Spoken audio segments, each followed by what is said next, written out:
Okay. quite a few different. Okay. There's quite Connie, a few. intro. Yep, hold on. Good evening, everyone, and welcome. Welcome to our latest edition of Investing in You. We have a wonderful speaker with us today, Sergeant Chris Hill. We are so excited to have you join us. The information that he's going to share with us today will hopefully you'll never have to use it. Let's put it this way. But just in case you do, it could save your life. With all the things that are going on in the world today, there are some things that we need to know to start protecting ourselves.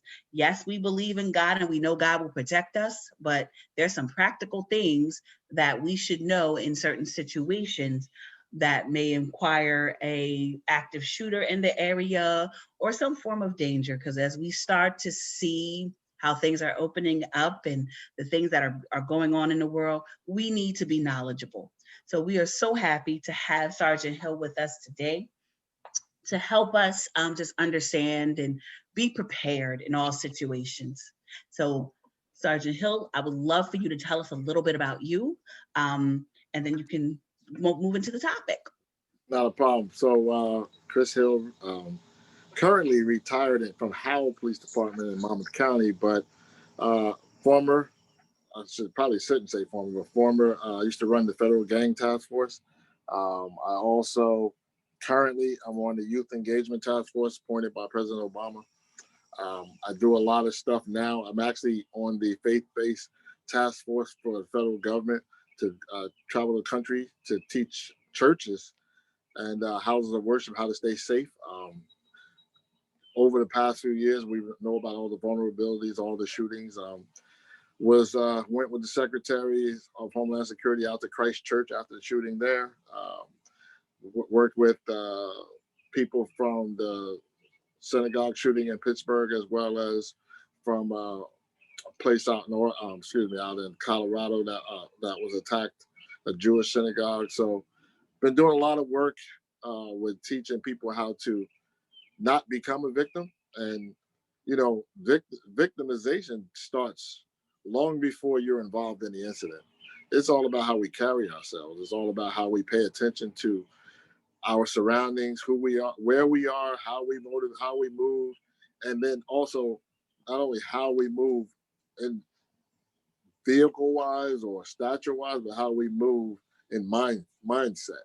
So my program is called Survival Mindset. I've taught numerous law enforcement agencies, numerous social organizations, churches, and it's something that I believe that everybody should have, because your survival is up to you.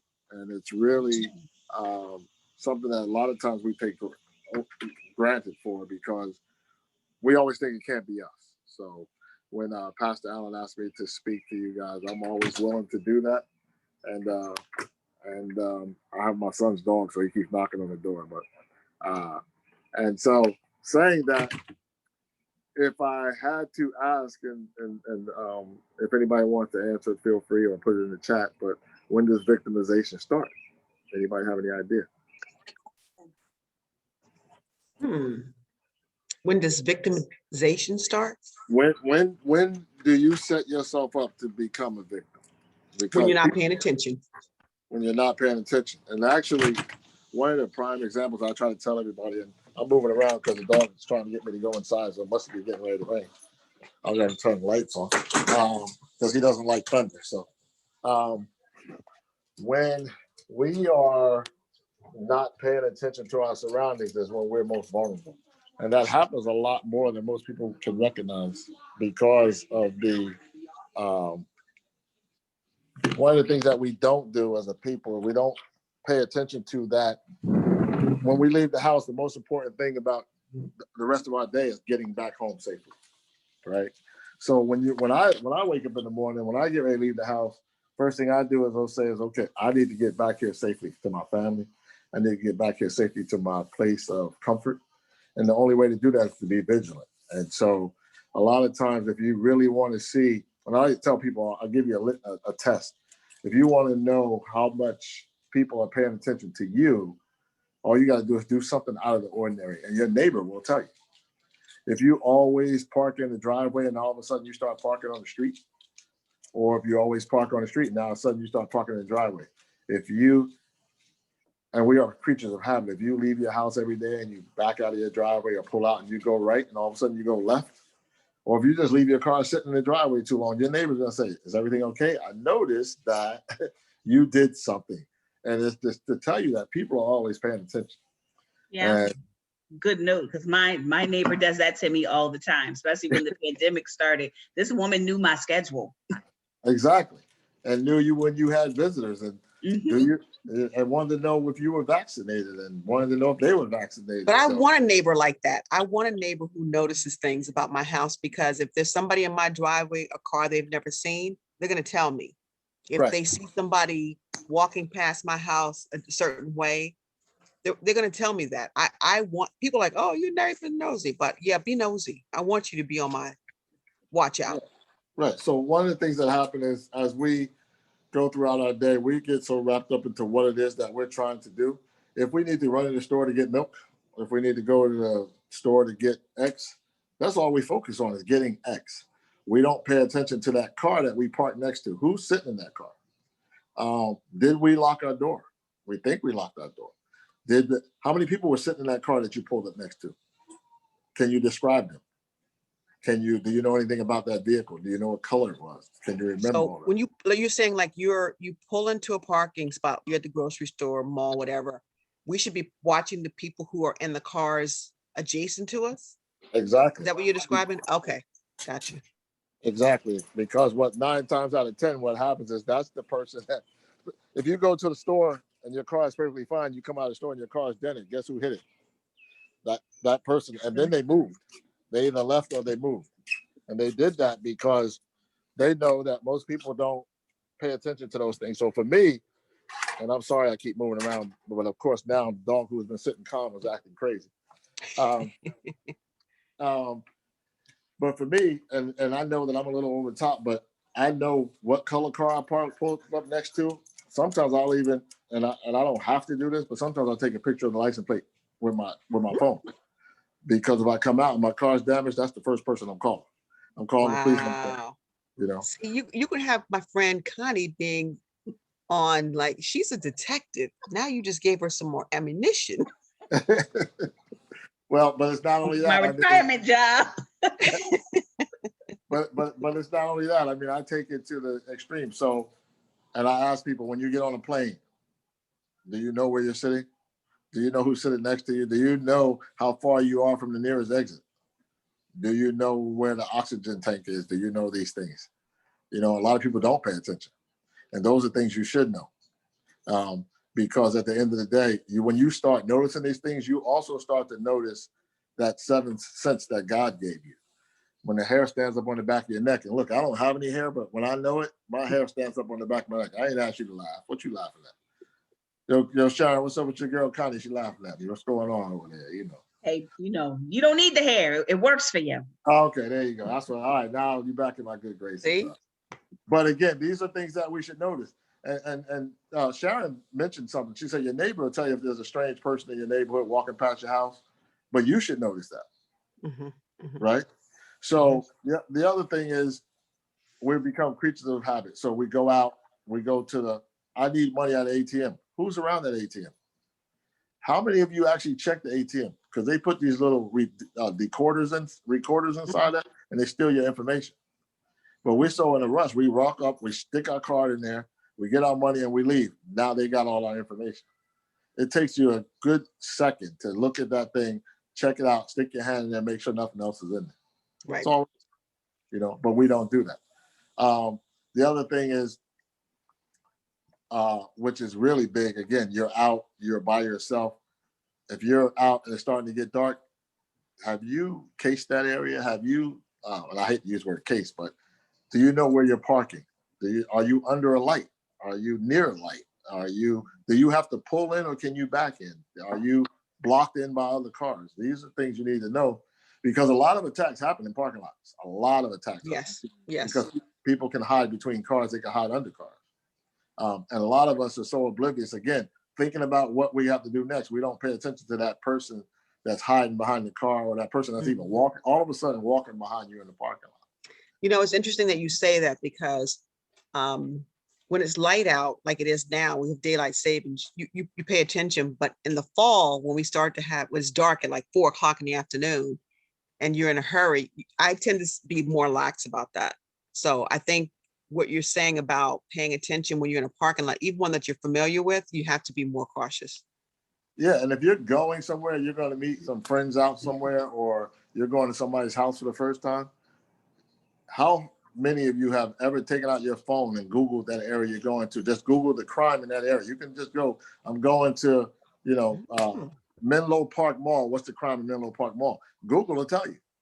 I'm getting ready to write that down. Or if you're going to somebody's house for the first time, if you're going to a church in Newark, you might want to know where you're parking at. So you Google it first to see where the parking is and how far away the parking is. And all right, if I'm going to be there, it's an afternoon program, it's going to be dark. How far away am I from that? So the phone, that little computer we all have on our hip, is very useful if we use it for what it's meant for. Good point. That's awesome. And it's funny because I teach the law enforcement guys and a lot of our social workers who have to make house calls, and our nurses' aides and all that. They should be Googling every house before they go to it. They should be Googling not only the house, the address, but they should also be Googling who lives there.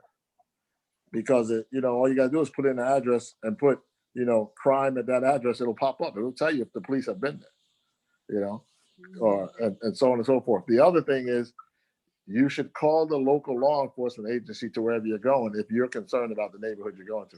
And all you got to say is, look, I'm supposed to be in 123 John Street in New Brunswick tomorrow at 6 o'clock. Have you guys had any crime in the area? They'll tell you. Again, these are just simple things that we can do to keep ourselves safe. Awesome. That's fantastic. So, I never thought about that. I mean, when you think about Google, you think, well, Big Brother's always watching, but I jokingly say I want Big Brother watching, because if he's not watching, I can't watch either. Exactly. Some people are paranoid about that statement, but me, I think it's actually a good thing that people are watching. If people are paying attention, then the bad guy's not so quick to do the things that he does, I guess. Exactly. Maybe I'm wrong, but No, he knows you're right. So if you hear about people that get victimized, get robbed, young ladies that get raped, it's because, not all the time, but a lot of it is because they weren't paying attention to the signs and signals that were given out there. You walking into an area and all of a sudden things change, you start to feel funny. You need to address that. You need to say, okay, what just happened to make the hair stand up on the back of my neck? So, we had a situation where a young lady was being followed by a guy in the car.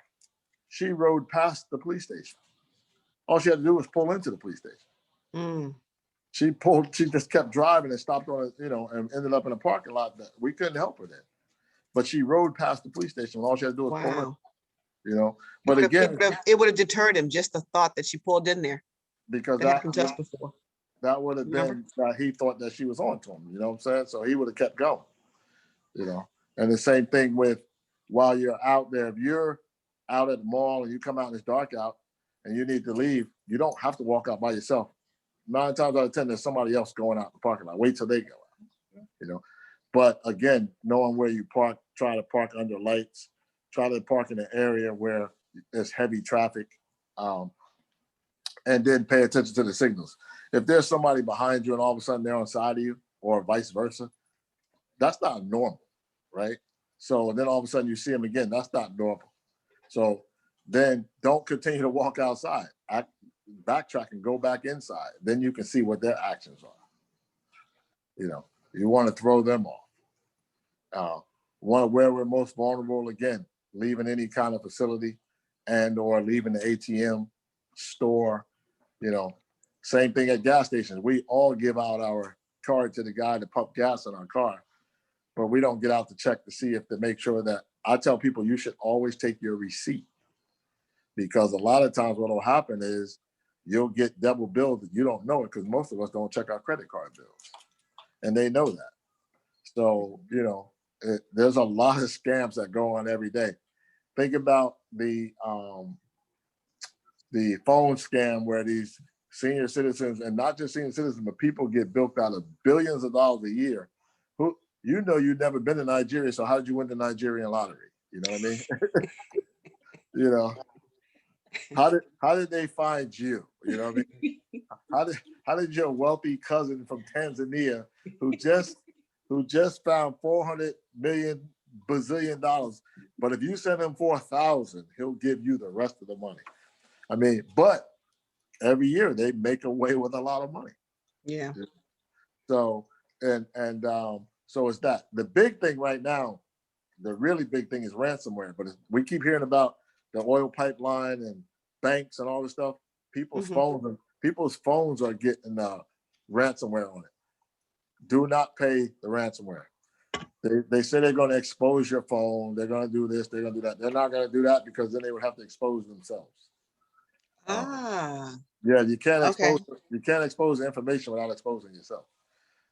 So, you know, that's why they were able to, FBI track this group down that just did the Continental Pipeline. I saw that, right? They got them, right? Yeah, because those idiots, they wanted the money so bad they left the back door open. And all of our systems, phones, computers, everything has a back door. They know how to get in.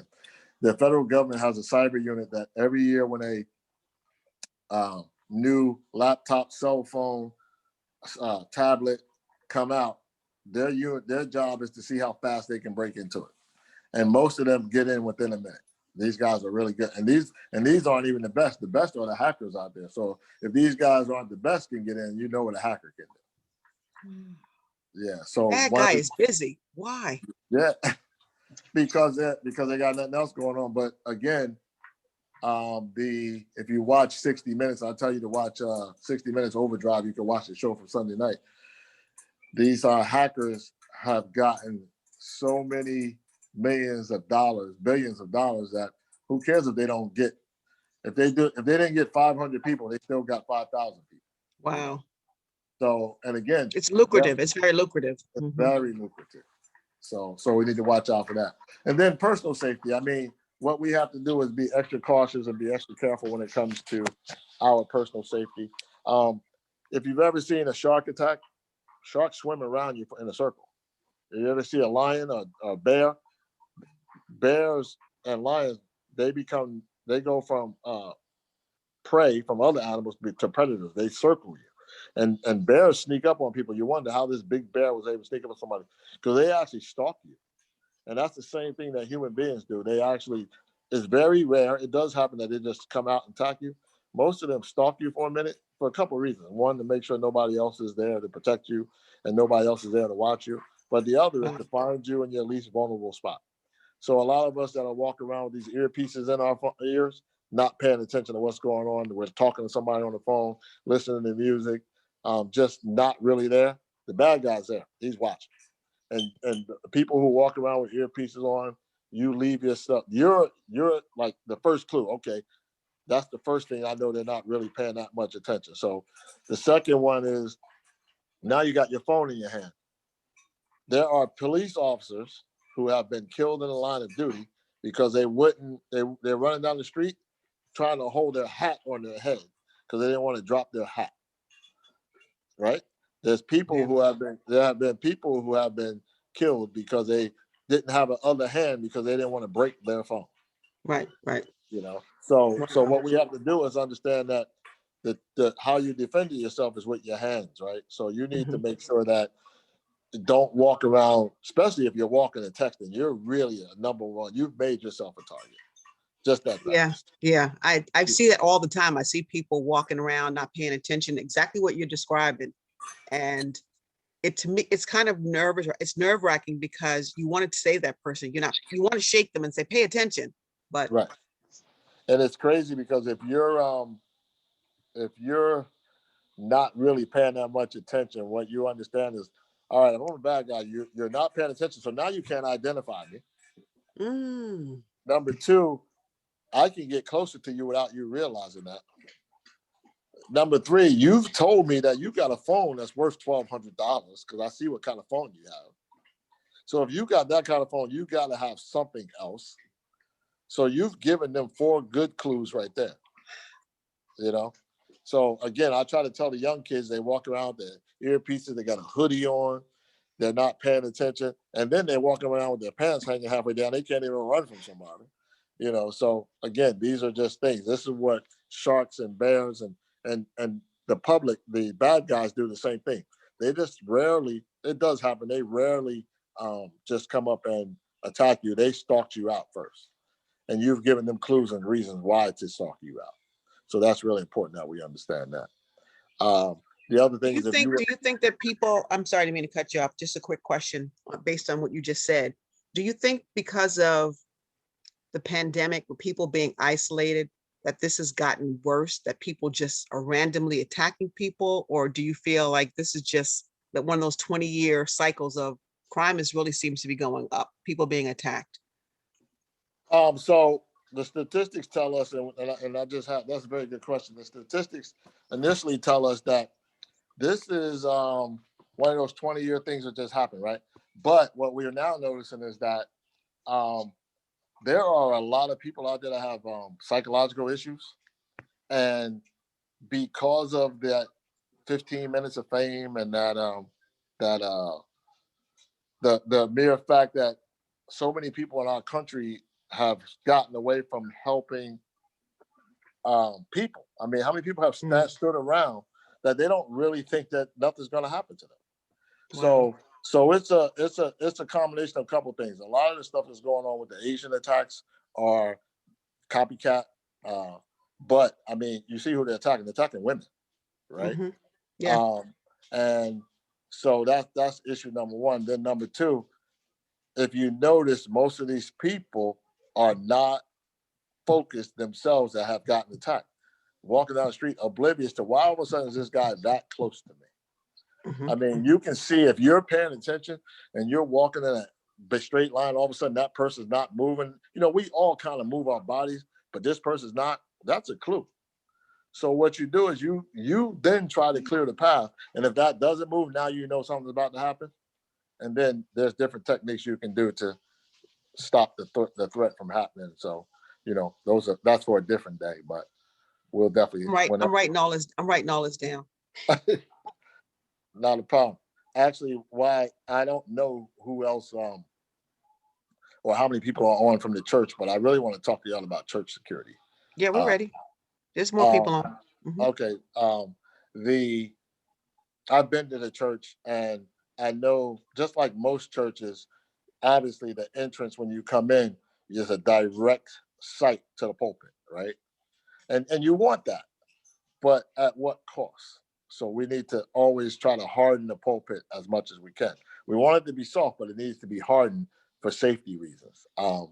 I also want people to know that although I've heard this all the time, well, our congregation is older or too young, everybody can fight if they need to. Everybody can do something. Everybody can do something. But what do we do and how do we protect that? So simple things work. There's a reason why they have that cloth rope at a movie theater. People won't go past it. So when you come in your church, you shouldn't be able to go down that center aisle. Just a cloth rope, you'll be amazed how quickly people know they have to go right or left. And the minute that somebody refuses to go right or left, you know that's a problem. So just put it like that little movie theater cloth rope across, and they have to, if they want to sit in the center aisle, they go around the sides and come up to the middle. You know. Yeah, we haven't. Okay. So we want to do that, and then as you get closer to the front of the church, the center aisles should be roped off from uh, uh, row to row, not across the row. So they have no reason to stepping out in the center. Mhm. Mhm. Okay. Gotcha. Yeah. So, and all this is a little loop again. So you want to make it harder for them to come. And again, if someone moves that, they're not following the rules. So right away, that's a clue something's not right. Tucker, what are you doing? You know. Yeah. See, Rose not here, so now he all up For on all of the roles? No, Because I would do it at least the first 3 or 4. Because if somebody's 5 or 6 rows back, you'll see it coming, right? The first 3 or 4, somebody can pop right out and they're right there, you know. So, and then I would take your two toughest people, deacons, deaconess, because it don't matter, and I would put them on the end rows, left side, right side, first row or second row, and their job is nobody gets past you, period, whatever it means. Again, and you can do that in a nice way. You know what? You know, during service, nobody's allowed to go past this point, and let the whole congregation know that. You know, unless called up by the pastor or someone in the church, a church elder. Again, you're sending a message that you too believe in the safety and security of everybody in the church. You're not doing it because, you know, you're Pastor Ron's best friend, Buster Sawyer, and think you're better than everybody else, but you're doing it because you're trying to keep everybody. Oh, did that come out loud? My bad. But Chris, can I just say this? In the old church, there was always two deacons assigned to face the audience, Right. until, and they usually never moved until it was time for the pastor to preach. And part of that is going back what you said, observing who's coming in and what's going on. And as time went on, churches got away from that. But that was part of it, because you couldn't really, if you had a message to give to the pastor, it usually went to that deacon that was sitting looking forward, and then he decided whether it went forward. But that was a procedure and a process that was done, you know, in the old church, and then they kind of got away from that. And that really goes back to what you just said. Yeah. And that's the other thing. There should always be two people facing forward. And during the prayer time, there's some people who should not be closing their eyes, because somebody has to see what's going on. So those things that, you know, we need to make sure that we do that as well, because at the end of the day, it's about everybody's safety. Tucker's killing me all day. He's been good. Now all of a sudden, you know what it is? His daddy should be here any minute. So now he's acting up. Will you stop ripping up stuff? He's driving me crazy all of a sudden. The rest of the day, he was sitting here calm. But so it's funny because, you know, Christopher went away, and Tucker really hasn't eaten since he left. I mean, he's been eating, nibbling here and there. So he should be back any minute, and now he's eating his food. It's crazy. I think something wrong with this dog. Medication. You're funny. Yeah. And Rose out of town, so now he wants to sit up on the couch. He all over the place. I'm like, dude, He's acting up because Miss Rowe ain't there. Yeah, exactly. But yeah, the other things in the church is again, I'm not sure what you guys have security wise, but I've trained a lot of the people in the church on taking someone down, how to take somebody down without getting yourself hurt. Yeah. And, we have security cameras, but I still remember you when you were there before, and you said to us that the security cameras are going to record the incident. They're not going to prevent the incident. We need to do more preventative stuff. Yeah. That's right. Everybody wants cameras. I'll tell you, cameras tell everybody what happened to you. They don't stop you from happening unless you got somebody monitoring the cameras, not 24/7. So, but so then you have that, and then you also have words. I'd say you speak plain English, but straightforward words to let somebody know there's a problem. You know, it's just like, you know, a lot of times in the hospital you hear them say Dr. Ivy or Dr. So-and-so. That means it's a stat call. In law enforcement, we've gone to straight English, because in an emergency, people not gonna remember code words. Right. So if you have a problem with someone, and the other thing is, people in the church need to be able to tell people, I'm not comfortable with, hey, check out this guy. Maybe it's me, but something doesn't look right. A lot of times we don't say anything, and then next thing you know, something happens. Somebody says, yeah, I thought something was wrong because of this. Well, if we would have knew that ahead of time, don't be afraid to say it. It's better to check it out and be wrong than to not check it out and truly be wrong, and everybody gets hurt. So that's really. I've heard that before, that we're too polite. Like, yeah, we don't have to be polite in every circumstance. Yeah. So it's funny because you know, and this is my fault, so I'll take it responsibility. But I think y'all know him well enough to know that he fits the mold, right? So whenever we travel, Pastor Ron and I, we're known as Mr. Rude and Abrasive. You know, it's really me. It's really me. But they know whatever they get from me, they'll get from Pastor Ron too. So they know it works both ways. But one of the things I will tell you is that, and I mentioned this before, the United States, the reason why we have a lot of victimization is because we're too nice. You go to other countries, they're not nice. And they're not nice for a reason, because they know they don't have the liberties that we have, you know, and so that they have to always fend for themselves, where we have so many liberties that we take so much for granted. Something's going on with my phone. Let me see what it's telling me. Oh, that was somebody clicked that. My bad. Yeah. It looks like somebody wants to say something. They popped up. Anyone? No? Okay. I'll keep going. So anyway, so when it comes to that, and again, like I told the story before, a lot of people, it says Michelle Williams. Michelle, is there something you want to say? You keep popping up on my phone. Michelle. Okay, hearing none. Can you guys still hear me? Uh-huh. Okay. So again, I mentioned before, during the holidays, where you think security should be at its highest is when we lose the most merchandise in stores. And there's been instances where security guards have actually helped shoplifters carry stuff out to their cars because we're that nice. So security guard, I mean, if you see somebody carrying a large screen TV, most people help them put it in the car. They don't ask for the receipt. You're gonna make somebody stop carrying that around just to answer, you know. And so what we do is we again help people. Same thing with you know, the old trick that still works today. Can you help me find my pet dog? Can you help me this? Can you help me that? We're too nice. It's okay to say no sometimes, you know. So that's what we have to do. The other thing is, you know, I was talking about before Tucker started acting up. If you're outside and you're approached by people, never let yourself get backed into a corner, and always have an escape clause, a way out. What I tell people is every day you should say to yourself, what if? And for me personally, I what if every situation. What if my car broke down right now? What if this happened? What if?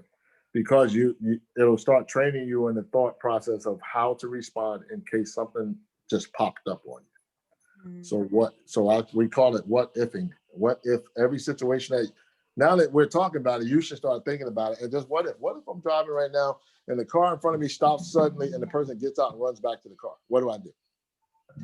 I make them a speed bump. I run them over. That's me.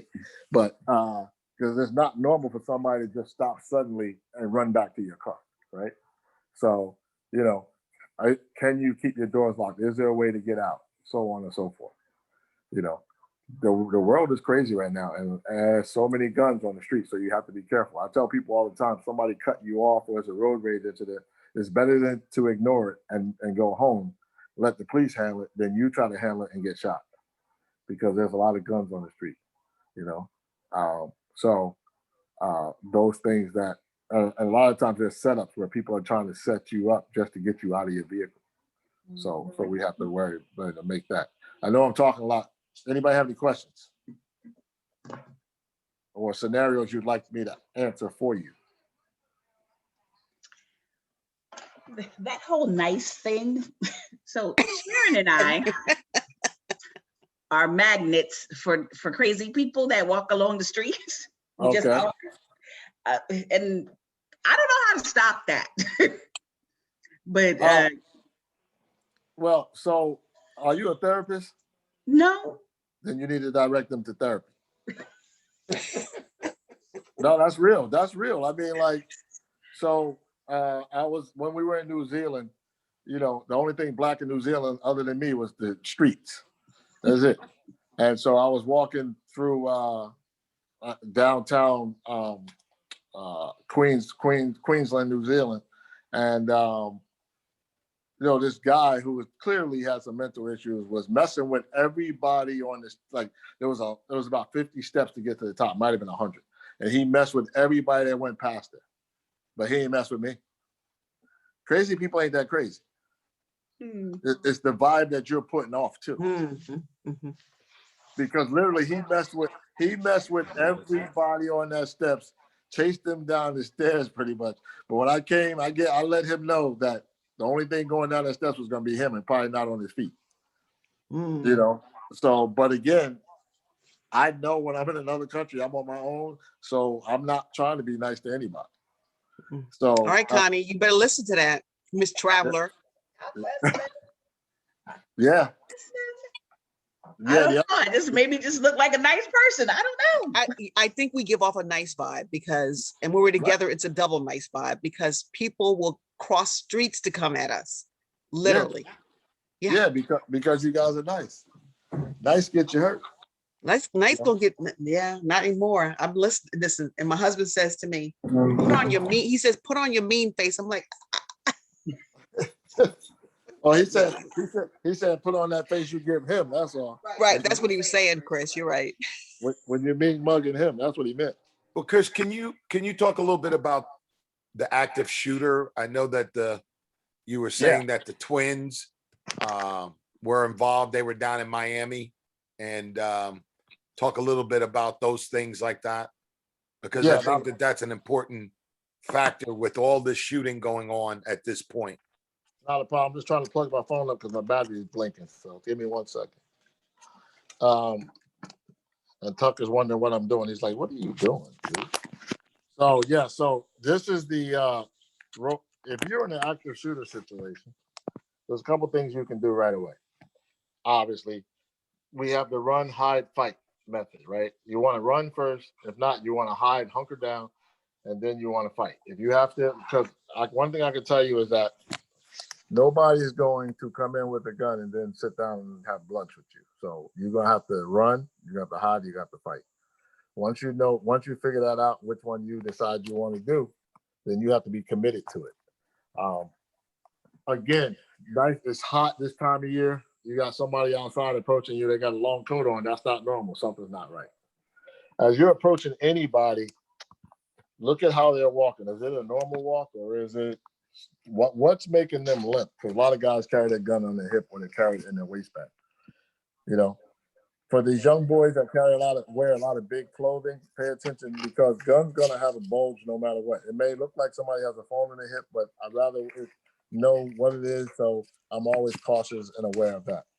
If you're in a situation where there's gunfire, you don't need to look back and start running. You just need to start running or get down, depending on how close the gunfire is to you. One of the things that you want to look out for in an active shooter situation is you'd be surprised how many times these things work. It sounds silly, but if you throw something up in the air, people look. That split second gives you a chance to get away. You don't even have to throw something there. You can make it look like you throw something there. These little things, if you think about martial arts, you think about the Chinese and the Asian people, they're all small. But why are they very good? Is because there's a lot of martial arts is distraction. It's to make you look a different way while they blast you in the side of your head from a different angle. It's really distraction techniques. And it's the same thing in a active shooter situation. You need to get to where you can hunker down, where you can just get away, or you just have to fight. And fight means whatever you have at your disposal. You got to throw something, you got to bite somebody, you got to do whatever. You got to do what you got to do to protect yourself.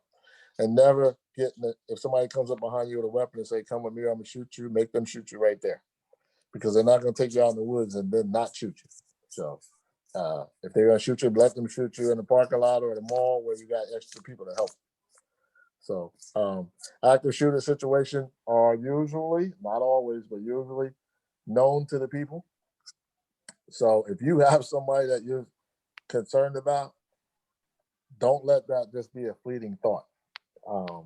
If somebody's not acting right and you notice that they have access to weapons, then you might want to tell somebody because that could save you and a whole bunch of other people. It's really, really important to understand that. But really, the big clues for an active shooter situation is to see it coming. Again, that's by being vigilant and paying attention. People walk different when they have a weapon in their waistband. They walk different when they have a weapon on their ankle. They even walk somewhat, not always different when they have it on their hip. If someone's wearing something that's just totally out of the ordinary in the summertime, they got way too many clothes on, there's a clue they're trying to hide something. And again, these are, again, those clues that make you say, all right, I'm not going to go right now. I'm going to go later. Something's not right. Something feels off. Listen to that feeling because you got it for a reason. So it's, if you're at church and people actively start shooting, sometimes you got to get low. You got to get low and, but if you think that, and it's weird because the world is so crazy when it comes to active shooters. All the ones that I have been involved with and or investigated or did debriefings on, majority of those active shooters ended up shooting themselves because they were cowards and gave up. But the world's crazy and there's a lot of guns on the street. So I tell people all the time, if you're not that committed, be careful who you're dealing with because there's a lot of firepower on the street. So. Any questions? Actually, I have a question. So what about the situations when you have, I guess, the cars plowing into crowds of people? We've seen that there are different street events. We saw what happened in some of the protest situations like that. What is the best way to be aware, number one, of potential, oncoming cars towards things like that? And then also, as far as, action, it's still that run, hide, fight type of situation. So this is the same information I gave to my kids when they got of age. If you're going out somewhere to a club, to a protest, to whatever, you never want to be in the middle of the crowd, right? And you never want to be in the front of the crowd. You want to be on the outsides of the crowd, so in case something happens, you can get away, leave yourself room to get away. That's number one. Number two, you got to know where you're going. If you're going to a Black Lives Matter rally in, white America, you're probably going to have a problem, right? But you could have that same problem in Newark or anywhere else. So what you have to do is understand that where there's a crowd, there's always going to be one or two nuts, always. So pay attention to the crowd because you'll see people move away from the crazy people. You'll also see people move away from the area that's not the safest. Now, they may not say anything, but it's funny because one of the things that happens is that there was the Black Lives Matter rally in Asbury Park, and I was there with Homeland Security, working the crowd, and literally got out of the car and just followed the body language of the crowd and walked right to the two instigators that was causing the problem and just escorted them away and everything calmed down. Again, that's training, and I was able to do that, but it was also not because I was there long enough to figure it out. It was just that I watched how the people were moving away from where the craziness was going on. As far as random things can happen and you can't protect yourself all the time, but the biggest key to all of it is being aware. You have to be aware of your surroundings, and it's strange because most people that have recovered, or I should say survived these incidents, said, I never saw it coming. But other people, if you listen to the news, whatever, oh, it had been going on for a while, or he was revving his engine, or, this guy said, I'll be right back. If you're someone and somebody is upset with you and they said, I'll be right back, that person's not going to get you a sandwich. So you don't need to be standing there when you get back, So those are clues. Something's not right.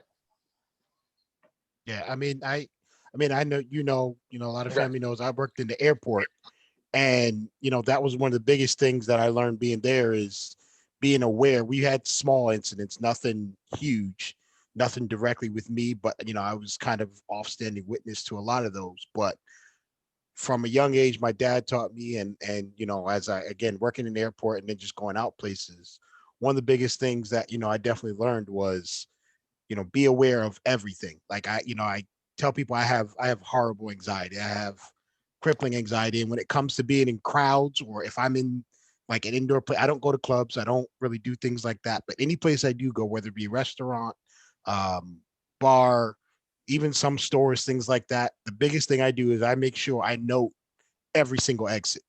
Exactly. And I also have some sort of exit strategy to get myself and my family out of the situation if I'm in there, which is why I don't like traveling in large groups, because my anxiety is, hey, how do I get everybody out? Right. You know, but the biggest thing is like, even when the places are those places that you should feel safe, I'm always aware of exits, and or at least, okay, a place where I can move myself to get away from wherever, if anything comes from whichever direction, how do I go if it comes from the front? Or how do I go, where do I go if it's behind me? Things like that. So, I'm No, glad to hear that. A lot of that is what I've been thinking. no, you're right on point. And again, you call it anxiety, I call it defense mechanism. Mm. And you want that defense mechanism because that means you're always on point. You are paying attention to your surroundings and what's going on, right? Yeah. So for me, it's not anxiety; it's heightened awareness. Heightened awareness will keep you safe. Yeah. So it's pretty funny how when there's a situation going on and somebody says, I never saw it coming. And then everybody else around him said, well, he was acting up. He was doing this. He was doing that. We didn't think he would do that. Well, what did you think he was going to do? I mean, everything that you described, was anybody else doing it? No, then it's not normal. So there's a reason why that person's acting up. So your anxiety, we're going to call that heightened awareness. Got it. Anybody else? You talked about some takedown techniques. What is like a simple, easy one that anyone can do? Oh, there's a lot. Oh Lord, don't tell her. She can take somebody out. No, I'm just kidding. I might need it. I just need to know. Believe it or not, there's a lot. As a matter of fact, there's some where you can play the victim, let them think they're taking you down. Next thing you know, you took them down. I mean, you got vulnerable points, knees. A lot of people think you have to kick someone in the knee. You want to hit them on the side. You want to collapse the ligament so they can't get back up, right? You want to take out knees. You want to, for all of us that talk on the phone, when you know something's not right, act like you're on your phone. And the reason why is when you act like you're on your phone, your phone is right here. If somebody was to throw a punch, this is going to block it, or at least deflect it. Mm. So I tell people all the time is always act like you're on your phone, And then there's one, I mean, I can't show you on here. I wish I would, but literally you can spin somebody around with their own momentum. You can literally you push on their right shoulder and pull on their left shoulder at the same time. It just spins them because nobody's expecting it. And while they're spinning, you could drop a knee and drop them to the ground, or you could just, there's a lot of different things you can do. It sounds simple, but it's even simpler than I'm explaining. Okay. You're gonna be trying that on somebody. I'm just telling you. That's why I didn't show No, you might need these things, Sharon. But you're gonna test it out to make sure it works.